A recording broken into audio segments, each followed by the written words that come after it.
ہنوز دلی دورست، آپ نے یہ فقرہ تو سنا ہوگا، مگر کیا یہ بات آپ جانتے ہیں کہ اس فقرے کی قیمت مسلمانوں کو آج تک ادا کرنی پڑ رہی ہے؟ پوری دنیا کے مسلمان جس قسم پرسی کی زندگی گزار رہے ہیں اور جن حالات سے گزر رہے ہیں، اس کی بنیادی وجہ یہی جملہ تھا۔ اگر میں آپ کو اس جملے کی تاریخ بتاؤں تو آپ یہ جان کر حیران ہوں گے کہ مغلیہ سلطنت دنیا کی امیر ترین سلطنت تھی۔ ایسٹ انڈیا کمپنی جس نے برصغیر کے اندر اپنے قدم جما لیے تھے، وہ اس بات سے خوفزدہ تھے کہ وہ مغلوں کے ساتھ براہ راست جنگ لڑیں، کیونکہ وہ یہ سمجھتے تھے کہ مغلیہ سلطنت طاقتور ترین سلطنت ہے اور اس کی افواج کی تعداد بھی لاکھوں میں ہے۔ مگر جب نادر شاہ ایران سے چلتا ہوا دلی کے قریب کرنال کے مقام تک پہنچا تو اس کے فوجیوں کی تعداد 55,000 تھی۔ محمد شاہ رنگیلا کو یہ بتایا جاتا کہ نادر شاہ دلی پر قبضہ کرنے کے لیے آ رہا ہے تو وہ یہ جملہ کہتا کہ ہنوز دلی دورست، یعنی کہ وہ ایک طریقے سے مذاق اڑایا کرتا اور اس بات کا تاثر دینے کی کوشش کرتا کہ نادر شاہ کی کوئی اہمیت اور ویلیو نہیں ہے، اس کی افواج کو مغل فوج منٹوں سیکنڈوں میں نیست و نابود کر دے گی۔ مگر نتیجہ کیا نکلا کہ 55,000 فوج کے ساتھ 3.5 لاکھ فوج کا مقابلہ ہوا۔ مغل جن کی تعداد 3.5 لاکھ تھی، اس جنگ کا فیصلہ 3 گھنٹے میں ہو گیا اور 22,000 مغل فوج موت کے گھاٹ اتار دی گئی، اور اس کے مقابلے میں نادر شاہ کی فوج کے سپاہیوں کے مرنے والوں کی تعداد 100 سے بھی کم تھی۔ محمد شاہ رنگیلا کو غلام بنا لیا گیا اور جاتے جاتے جب نادر شاہ گیا تو وہ 85 کروڑ پاؤنڈ اس وقت مالیت کے برابر نقدی جواہرات اور ہیرے لے کر گیا، جس کی آج کے دور میں قیمت 14 ارب ڈالر بنتی ہے، یعنی کہ پاکستان کے 3 بجٹ کے برابر۔ آپ سوچ رہے ہوں گے کہ آخر یہ کیا وجہ ہے کہ میں یہ بات کہہ رہا ہوں کہ ہنوز دلی دور اس کی وجہ کی قیمت مسلمانوں کو ادا کرنی پڑی۔ انگریز جو مغلوں سے خوفزدہ تھے، اس جنگ کے بعد انہیں اس بات کا احساس ہوا کہ مغلیہ سلطنت اندرونی طور پر ٹوٹ پھوٹ کا شکار ہے۔ مغلوں کے پاس اتنی طاقت نہیں ہے کہ وہ جنگ لڑ سکیں، اور دولت تو ویسے بھی نادر شاہ اپنے ساتھ لے گیا ہے۔ چنانچہ ایسٹ انڈیا کمپنی نے اپنے پاؤں برصغیر میں پھیلانا شروع کر دیا۔ دوسری طرف ترکی کی افواج تھیں اور تو سلطنت عثمانیہ مسلمانوں کا دفاع کر رہی تھی۔ آہستہ آہستہ وہ بھی کمزور ہونا شروع ہو گئے۔ انگریزوں کے لیے یہ ناممکن تھا کہ وہ اتنی بڑی عظیم سلطنتوں کے ساتھ براہ راست جنگ کر سکیں۔ ایران میں نادر شاہ موجود تھا اور ایرانی بھی بے پناہ طاقت کے حامل تھے، یعنی کہ انگریزوں کے لیے ایک طرف تو ایرانیوں کے ساتھ، دوسری طرف مغلوں کے ساتھ اور تیسری طرف ترکوں کے ساتھ لڑنا ناممکن تھا۔ مگر اس جنگ نے ایسا فیصلہ کیا کہ جس نے انگریزوں کو یہ باور کرا دیا کہ ان کے لیے مسلمانوں کو ہرانا ناممکن ہے۔ محمد شاہ رنگیلا نادر شاہ کو شکست دے دیتا تو شاید برصغیر کا نقشہ مختلف ہوتا۔ برصغیر کی مغلیہ سلطنت جو طاقتور ترین سلطنت تھی، اس کا پیغام پوری دنیا تک پہنچ جاتا اور ایسی قوتیں جو کہ مسلمانوں کے خلاف تھیں وہ آگے نہ بڑھ سکتی۔ نتیجہ یہ نکلا کہ آج تک ہم اس کی سزا بھگت رہے ہیں، مگر اس کی جب گہرائی میں ہم جاتے ہیں تو ہمیں اندازہ ہوتا ہے کہ جو کچھ ہم سنتے آ رہے تھے حقیقت اس سے قطعی طور پر مختلف تھی۔ محمد شاہ رنگیلا 1748 میں فوت ہو گیا۔ اس کے مرنے کے بعد اس کے بیٹے احمد شاہ کو تخت پر بٹھایا گیا۔ احمد شاہ بنیادی طور پر ایک ایسا شخص تھا جس کی کوئی تعلیم اور تربیت نہیں کی گئی تھی۔ محمد شاہ خود بھی عیش و عشرت میں پڑا رہتا تھا، جس کی وجہ سے اس نے اپنے اکلوتے بیٹے کو نہ ہی کبھی شکار پر بھیجا،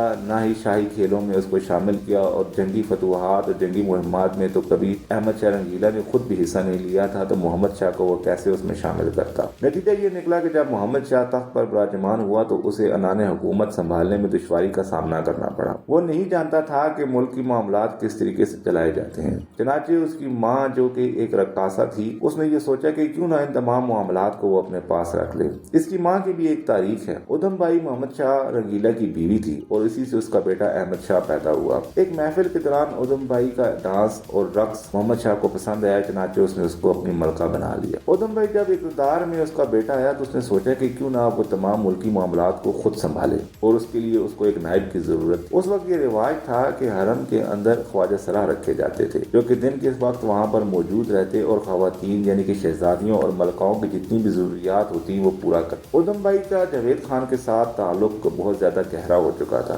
جاوید خان ایک طاقتور اور وجیح اور خوش شکل انسان تھا، مگر اس کے ساتھ ساتھ نہایت ہی چالاک اور عیار شخص بھی تھا۔ پہلے پہل تو ایسے ہوا کہ تمام معاملات ادھم بائی جاوید خان کے ذریعے پورا کیا کرتی، مگر آہستہ آہستہ حرم کی روایات کے برعکس جاوید خان نے اپنا زیادہ تر وقت حرم سرا میں گزارنا شروع کر دیا۔ اس کے بعد ایسا ہوا کہ جاوید خان کو اس بات کا احساس ہو گیا کہ احمد شاہ کے بس کی بات نہیں ہے کہ وہ ملکی معاملات چلا سکے۔ چنانچہ اس نے احمد شاہ کے لیے شراب مہیا کی اور اس کو خواتین مہیا کی، جس کے نتیجے میں احمد شاہ اپنا سارا وقت حرم کے اندر گزارتا۔ جاوید خان محمد شاہ کے دور میں ہی حرم کے ملازمین کے نائب منتظم اور بیگمار کی جائیدادوں کا منتظم رہ چکا تھا۔ وہ ادھم بائی کے خاوند کی وفات یعنی کہ محمد شاہ رنگیلا کی وفات سے پہلے ہی اس کے دماغ اور جسم پر قابض ہو چکا تھا۔ یہاں پر میں یہ آپ کو بات بتاتا چلوں کہ خواجہ سرا سے مراد وہ ایسا شخص نہیں ہے جو کہ مکمل طور پر خواجہ سرا ہوتا ہے، بلکہ ایسے اشخاص جو کہ زنانہ خصوصیات کے حامل ہوتے تھے ان کو خواجہ سرا بنایا جاتا تھا۔ اب جب احمد شاہ نے اقتدار سنبھالا تو اس نے اپنے آپ کو مکمل طور پر شراب، بھنگ، چرس اور دیگر نشوں میں شامل کر لیا، یعنی کہ اس کا زیادہ تر وقت شراب میں ہی رہتا، اور اس کو مہیا کرنے والی یہ شراب جاوید خان تھا، کیونکہ وہ جانتا تھا کہ اگر احمد شاہ ہوش و حواس میں آیا تو ہو سکتا ہے کہ وہ اپنے آپ کو ملکی معاملات میں ملوث کر لے۔ چنانچہ جاوید خان اور ادھم بھائی نے اس چیز کو موقع غنیمت جانا اور سوچا کہ کیوں نہ وہ جتنی زیادہ دولت اور جائیداد لپیٹ سکتے ہیں وہ لپیٹ لے۔ احمد شاہ نے انتظام عملی طور پر جاوید خان کے حوالے کر دیا اور تمام مسائل جاوید خان ہی سنتا۔ دوسری طرف پردے کے پیچھے ادھم بھائی بیٹھی رہتی، وہ درخواستیں سنتی اور ان درخواستوں سے متعلق تمام حکم جاوید خان کے ذریعے پہنچائے جاتے اور ان کو حتمی تصور کیا جاتا۔ آہستہ آہستہ وزراء جو کہ مغلیہ سلطنت کے قریبی تھے اور مغلیہ شہزادوں کے وفادار تھے، انہوں نے اپنے آپ کو ان تمام امور سے دور کر لیا، کیونکہ ادھم بھائی کا مقصد کسی بھی طریقے سے ایسے لوگوں کو وزارتیں نہیں دینا تھا جو کہ ملک کا انتظام سنبھال سکیں، بلکہ وہ تمام لوگ جو پیسہ اور دولت ادھم بھائی کو دیتے ان کو مختلف مقامات پر تعیناتیاں کر دی جاتی۔ جاوید خان کو ایسا دیوان خاص کا منتظم بنا دیا گیا۔ دیوان خاص کا منتظم بنانے کا مقصد یہ ہوتا ہے کہ کوئی بھی شخص اس شخص کی مرضی کے بغیر بادشاہ یا ملکہ سے نہیں مل سکتا تھا۔ نتیجہ یہ نکلا کہ جاوید خان نے وہ تمام لوگ جو کہ مخلصانہ مشورے دے سکتے تھے ان کو ملکہ سے دور کر دیا۔ ملکہ سے دور کرنے کا مقصد یہ تھا کہ ملکہ بھی اس کے ساتھ ہی ملی ہوئی تھی، یعنی کہ احمد شاہ کے قریب کوئی نہیں جا سکتا تھا۔ نتیجہ یہ نکلا کہ چاپلوسی اور خوشامدی لوگوں نے آہستہ آہستہ احمد شاہ کے قریب گھر کر لیا، اور احمد شاہ تو ویسے بھی خود ہوش و حواس میں نہیں رہتے تھے، لہٰذا ملک میں انارکی اور افراتفری پھیل گئی۔ جاوید خان اتنا زیادہ طاقتور ہو چکا تھا کہ اسے جاسوسی کا محکمہ بھی دے دیا گیا۔ اس کے بعد اس کو شاہی ہاتھی انعامات اور بیگمات کے لیے امور کا نگران بھی مقرر کر دیا گیا۔ آہستہ آہستہ ایسا وقت بھی آیا کہ اسے 7,000 منصب عطا کر دیا گیا۔ یہ ایک بہت بڑا منصب تھا، اور اس کے ساتھ ساتھ اس کو خلعت بھی عطا کر دی گئی۔ خلعت عطا کرنے کا مقصد یہ ہوتا ہے کہ وہ شخص شاہی خاندان کا حصہ بن چکا ہے۔ جاوید خان نے اس چیز کو موقع غنیمت جانا۔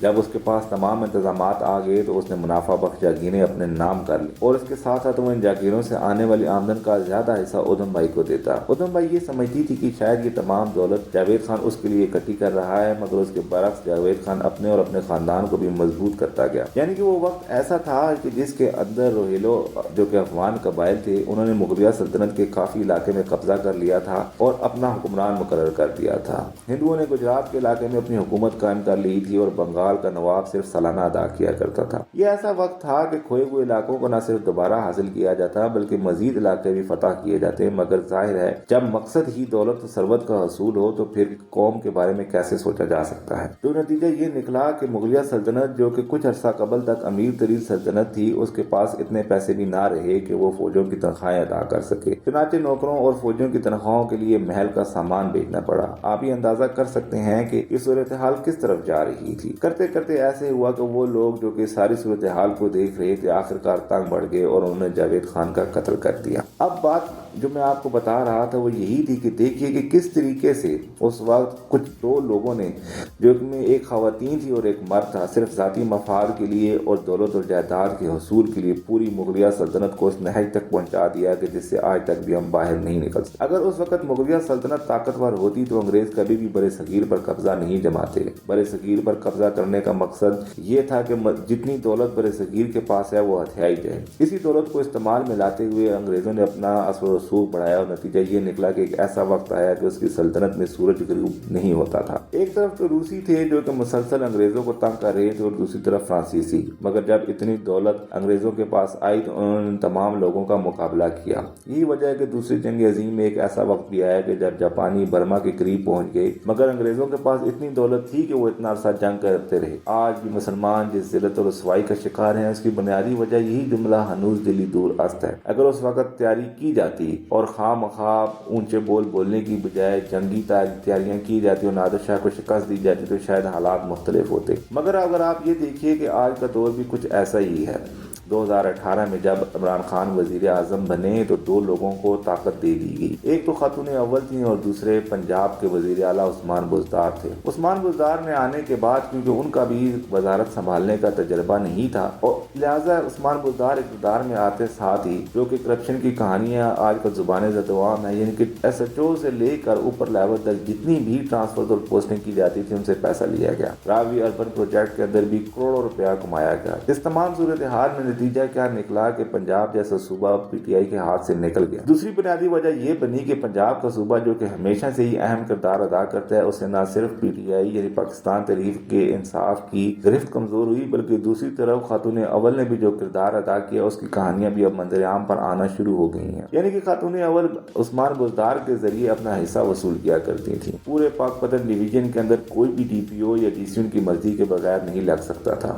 آیا اس وقت ان کو رشوت دی جاتی تھی یا من پسند افراد کو ان اہم عہدوں پر تعینات کیا جاتا تھا؟ مگر بنیادی طور پر اگر آپ دیکھیں تو تاریخ اپنے آپ کو دہرا رہی ہے۔ جس طرح ادھم بائی نے مغلیہ سلطنت کو تباہ کیا، اسی طریقے سے خاتون اول نے تحریک انصاف کی حکومت کو تباہ کیا۔ عمران خان کے گرد ان لوگوں کا خول بن گیا کہ جو کہ صرف چاپلوسی اور خوشامد کرتے ہیں۔ وہ تمام لوگ جو کہ تحریک انصاف اور عمران خان کے ساتھ وفادار تھے وہ آہستہ آہستہ دور ہوتے گئے۔ دوسری طرف عمران خان کو یہ یقین دلایا گیا کہ ہنوز دلی دور است، یعنی کہ پاکستان کے اندر اتنی طاقت موجود ہے کہ وہ امریکہ جیسی سپر پاور کا مقابلہ کر سکے۔ دیکھا جائے تو اس وقت نادر شاہ نے برصغیر پر حملہ کیا تھا، مگر کیا امریکہ پاکستان پر حملہ کر رہا ہے؟ آخر کیا وجہ ہے کہ عمران خان بار بار بغیر کسی وجہ کے امریکہ کو للکار رہی ہے؟ یعنی کہ وہ خود یہ چاہتے ہیں کہ ملک کے اندر ایسی صورتحال پیدا ہو کہ ملک کے اوپر مزید سختیاں آئیں۔ اب جو نئی آنے والی حکومت ہے اس کے لیے یہ صورتحال نہایت پریشان کن ہوگی۔ اگرچہ امریکہ یہ بات جانتا ہے کہ عمران خان کا مقصد صرف اور صرف مقامی طور پر ہونے والی سیاست میں اپنا کردار آگے کرنا اور خود کو درست کرنا ہے، مگر اس کے اثرات نہایت سنگین ہو سکتے ہیں۔ تاریخ نے اپنے آپ کو ایک بار پھر دہرایا ہے۔ جس طریقہ سے نادر شاہ کے فوجی دلی میں پھر رہے تھے اور برصغیر کے لوگ ان کا مذاق اڑاتے تھے، ایسا ہی آج ہو رہا ہے۔ عوام امریکہ کا اور بھارت کا مذاق اڑا رہی ہے، مگر آپ حقیقت دیکھیں تو بھارت نہایت تیزی کے ساتھ ترقی کر رہا ہے۔ اس کی معیشت روز بروز دن دگنی رات چگنی ترقی کر رہی ہے، مگر اس کے مقابلے میں پاکستان کے کیا حالات ہیں؟ کیا اس وقت صورتحال یہ نہیں ہے کہ ہمیں اپنے آپ کو بہتر اور مضبوط کرنا چاہیے؟ ہمیں ہنوز دلی دور است کا نعرہ لگانے کی بجائے اپنے آپ کو مضبوط کرنا چاہیے، یا ہمیں صرف کچھ ایسے یوٹیوب پر چلنے والے چینلز جن کا مقصد صرف اور صرف سرین گمراہی پھیلانا ہے اور نہ صرف عمران خان بلکہ عوام کو الو بنانا ہے، ان کی پیروی کرنی چاہیے؟ یہ وقت ایسا ہے کہ جب ہم اپنے حکمرانوں کو یہ تاثر دیں کہ ہم سب حقیقت سے روشناس ہو چکے ہیں۔ اگر وہ کام کریں گے اور محنت کریں گے اور خاتون اول اور سی ایم بزدار صاحب جیسے لوگوں کو دور رکھیں گے تو تبھی ملک ترقی کر سکے گا۔ اس ایک جملے کی وجہ سے آج تک جو مسلمان انگریزوں کے غلام ہیں، اس جملے کو ختم کرنے کا وقت آ چکا ہے، مگر یہ ایسا نہیں ہے کہ جب ہم صرف خیالات کے ذریعے اور تقاریر کے ذریعے ملک کو بہتر بنائیں۔ یہ اسی صورت ممکن ہے کہ جب ہم عملی طور پر کام کریں۔ آنے والے حکمران جو بھی منصب اقتدار سنبھالیں گے ان کے لیے ضروری ہوگا کہ اس ملک کو بہتر کریں، مگر اس کو بہتر کرنے کے لیے انہیں اپنے آپ کو جاوید خان جیسے لوگوں سے دور رکھنا ہوگا۔